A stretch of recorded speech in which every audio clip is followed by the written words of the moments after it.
15 लाख असातिज़ा हैं पाकिस्तान में, कितने मयार पे पूरे उतरते होंगे? मैं तो ये कहता हूँ कि एजुकेशनल वर्कर्स और टीचर्स में बुनियादी फ़र्क है। पहले कोई 2-3% हुआ करते थे, बाकी 97% टीचर्स होते थे। अब तनख्वाह लेने वाले एजुकेशनल वर्कर्स तो हैं, लेकिन सही मानों में जिन्हें टीचर कहें वो 2-3% ही हैं। और इन्हीं पिलर्स के ऊपर ये इमारत खड़ी है, अभी तक खड़ी, जितनी भी खड़ी है जितनी। अच्छा, दूसरी बात ये कि ये जो कोचिंग सेंटर्स का रोल और दूसरा रोल है, ये अपनी जगह, इसलिए कि जब आप एक्सटर्नल हेल्प लेके कुव्वत हासिल करें ड्रग्स के ज़रिए, तो फिर वही काम, वही रोल अदा करते हैं ये कोचिंग सेंटर्स, क्योंकि आपको कुव्वत का मुजाहरा करना है ना। लेकिन एक और अहम बात देखिए, पेपर का अगर फॉर्मेट बदल जाए तो बड़ी हद तक काबू पा सकते हैं। इस वक्त जो हमने आजमाया है वो ये है कि 20% हमारा, मैं इस पे दोबारा आ रहा हूँ, पेपर पे आऊँगा।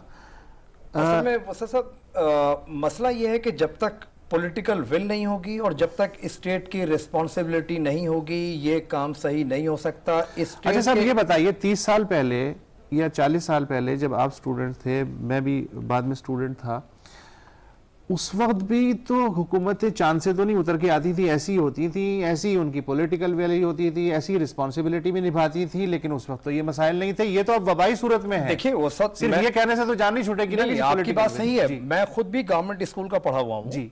तो अब क्या मसला हो गया? मसला यही हो गया है कि एक तो नाअहल टीचर्स, सवाल ये पैदा होता है कि पिछले उस जमाने में भी थे? नहीं, उस जमाने में नहीं थे, क्योंकि तालीम का एक मेयार था, उसका एक स्टैंडर्ड था, और जो टीचर्स थे उन्होंने अपना एक बाहमी रिश्ता स्टूडेंट्स के साथ रखा हुआ था। और जैसे मैंने गुफ्तगू के आगाज में कहा था कि तालीम का नॉलेज के साथ वास्ता था, उसका मार्केट के साथ कोई मिलाप नहीं था।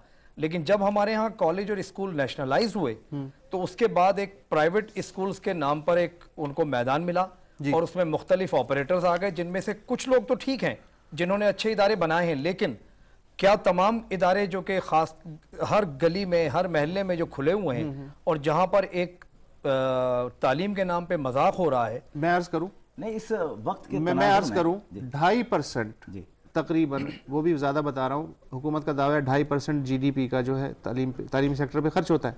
उसके मुकाबले में प्राइवेट सेक्टर 0.5% GDP के बराबर रकम प्राइवेट सेक्टर में खर्च होती है। लेकिन ये जो चीटिंग और इस तरह के जो मसाइल हैं हमेशा सरकारी सेक्टर पे लगते हैं, प्राइवेट सेक्टर इससे बच जाता है, ऐसा क्यों है? पहले तो मैं ये बता दूं कि ये इतना परसेंट नहीं है, 2.1% GDP का एलोकेशन इस साल का है, 1.7 उसके रिलीजेस हैं। ठीक है, ये अलग बात है कि नई पॉलिसी में वो 7% तक ले जाने के लिए 2015 का ख्वाब देख रहे हैं। बात ये नहीं है, बात ये है कि आप किस तरह उसे यूटिलाइज कर रहे हैं और उसमें भी कितना ज्यादा वेस्टेज है और कहीं उसका इस्तेमाल सही है। वेस्टेज कितना है, मिसाल देना ना, कोई मिसाल। आजकल तो बहुत साफ से 30% to 40% अगर बीच में निकल जाता है तो क्या 60% में आप 1.7 का जो रिलीजेस हैं उसको 2.1 के मेयार पर ला सकते हैं? नहीं ला सकते। देखिए आपका वो सवाल जो था, इसमें लफ्जियात की बजाय ग्राउंड रियलिटी की तरफ आ जाइए। 30 साल पहले आप या 25 साल पहले आप और 35 साल पहले मैं, जब हम पढ़ रहे थे तो उस वक्त की सियासी जमातें दारोमदार नहीं रखती थीं तलबा की उन एसोसिएशंस पर जो इनके काम को आगे चला। सही सही सही। इस वक्त पोजीशन ये है माजरत के साथ, और ये खुली हकीकत है, इसलिए ढकने की बात ही नहीं हो सकती कि जितनी पॉलिटिकल पार्टीज हैं उनका कोई ना कोई विंग स्टूडेंट्स में मौजूद है। ठीक है। अब वो उनकी पुष्ट पर अगर हैं तो फिर तो उन्हें ये ख्याल होगा ना कि जो मुझे करना है मैं कर लूं और उसके बाद पुष्ट पर जो है वो आ जाएगा मुझे बचाने के लिए। तो ऐसी सूरत में ये जो एक कैफियत पैदा हो गई है, उससे लड़ने के लिए आपको एकेडमिक अंदाज में ही काम करना पड़ेगा, पॉलिटिकल अंदाज में आप उनका मुकाबला नहीं कर सकते। और इसलिए मैं बार बार अर्ज कर रहा हूं कि बुनत जो है फॉर्मेट पर्चे का लेकर और उसके इंप्लीमेंटेशन और कंडक्ट तक आपको स्टाइल बदलना पड़ेगा, तब जाके ये बदलना जो स्टाइल पड़ेगा, ऐसे माहौल में कैसे ये स्टाइल बदला जा सकता है जब रिक्रूटमेंट ही पर्ची पे हो रही हो, जहां किसी को नौकरी ना मिलती हो उसे कह देते हैं कि जा भाई तू फलाने गांव में टीचर बन जा।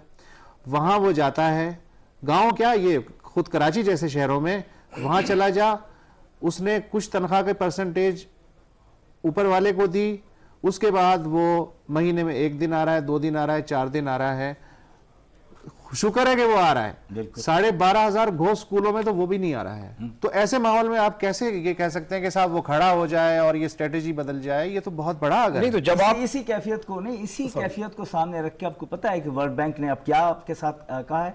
उन्होंने कहा कि जो हमारी इमदाद है हम देंगे ही नहीं जब तक कि हम मॉनिटर नहीं करेंगे आपके यहाँ रिक्रूटमेंट। क्या करें? देखिए, जब तक हम अहलियत की बुनियाद पे टीचर को नहीं रखेंगे, अब आप ये देखिए कि इस वक्त कोरिया में ये एक जिंदा मिसाल हमारे सामने कायम है। हम क्यों दूसरों के मॉडल को अडॉप्ट नहीं करते हैं अगर अच्छा है?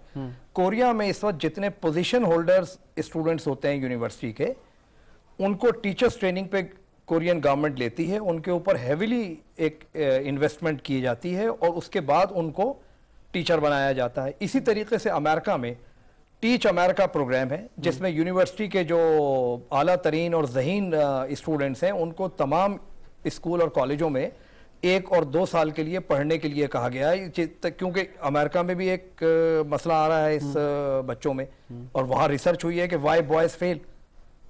तो अच्छा, मसला मेरा फिर वही मसला है, मैं कह दूंगा कि जी आप अमेरिका की क्यों मिसाल दे रहे हैं, पाकिस्तान में पता नहीं फिट होगी या नहीं, आई डोंट नो। एक कॉलर भी हैं, वो भी प्रोग्राम सुन रहे हैं जी। अस्सलाम वालेकुम सलाम। वाजिद अली शाह बोल रहा हूँ रावलपिंडी से। जी जी।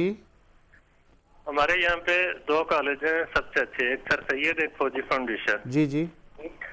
तो दोनों का आपस में कंपटीशन है और 28 तारीख को जो FSC का पेपर हुआ है मैथ का, इसमें फौजी फाउंडेशन के बच्चों को 15 मिनट जो है ना वो लेट पेपर दिया गया है।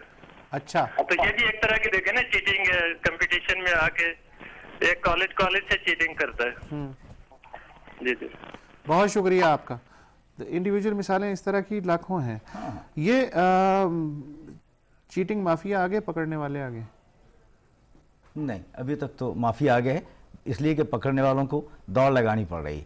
और मैं फिर बिला तामुल ये बताइए एक और सवाल का जवाब दे दें इसी के साथ। नहीं, मैं ये एक बात अर्ज करूं, अंदर तो दीमक नहीं लगी हुई है? नहीं, अंदर भी लगी हुई है। बाहर तो धड़ बड़ा शानदार नजर आ रहा है, अंदर तो दीमक लगी हुई है, उसकी तरफ तो मैं वही बात कर रहा हूं। देखिए, इस वक्त एक हालत जंग में हम हैं, इस कैफियत में भी जी। इस हालत जंग में कलेक्टिव एंडेवर की सूरत में ही ये बात हो सकती है।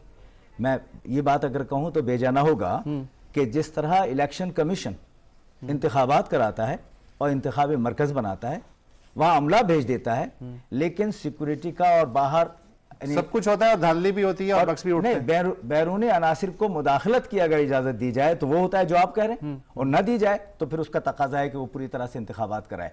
यही तरीका यहां भी है कि सारी की सारी फोर्सेस सामने आके और फिर इम्तहान को इम्तहान के तरीके से कराए। इसमें मीडिया का रोल इस वक्त जो सामने आ रहा है, इससे सरफ नजर नहीं किया जा सकता। आज जो खौफ है, वो जो आप कह रहे हैं ना कि दिमक लगी हुई है या माफिया जो है वो मजबूत है या रोकने वाले मजबूत है, तो माफिया मजबूत थी और है इसलिए कि उसके पीछे पैसा है और उसके पीछे उनके यहाँ मुकम्मल गिरफ्त है और यकजहती है। आपके यहाँ इंतशार है, आपके यहाँ तशकीक है, तो इस एतबार से एक रोल अदा किया है मीडिया ने कि आप खौफ के आलम में है। अच्छा, ये बताइए, करोड़ों अरबों का बिजनेस अब है, सिर्फ एक जुमले में प्रोग्राम खत्म होने वाला है, ये चीटिंग और बढ़ेगी या कम होगी? ये चीटिंग बढ़ेगी जब तक कि हम अहल टीचर नहीं लेंगे, अपना इंफ्रास्ट्रक्चर को ठीक नहीं करेंगे। और दूसरा, मैं एक और इस प्रोग्राम की वसासत से कहना चाहूँगा कि ये जो अब हमारा मौजूदा निज़ाम है ना, जहाँ पे हम 100 या 125 कॉलेजेस को इम्तहानी सेंटर बना देते हैं, तो क्या हम इतने बड़े शहर के लिए 10 या 12 सेंटर, जैसे एक्सपो सेंटर है, बोर्ड कराची बोर्ड का ऑफिस है, क्या वहाँ हम सेंट्रलाइज्ड इम्तहान नहीं कर सकते, जहाँ पे टीचर्स हम लोन ले लें बोर्ड ऑफिस और बाहर उसके जो भी मशीनरी है वो लगा लें? तो मेरा ख्याल है कि इनसे बेहतर होगा। ये गवर्नर साहब का है, ये गवर्नर साहब का आइडिया है जिस पर काम हो रहा है। बहुत शुक्रिया commander Najeeb Anjum, principal sir Adamjee institute और board of intermediate education Karachi के चेयरमैन अनवार अहमद ज़ई साहब। ये प्रोग्राम भी नाजरीन अगर पे ख़त्म हो रहा है, एक बहुत बड़े अगर पे, कि अगर ये हो जाए तो ये मामला ठीक हो जाएगा। ये अगर शायद बढ़ता ही जा रहा है। एक वक्फा।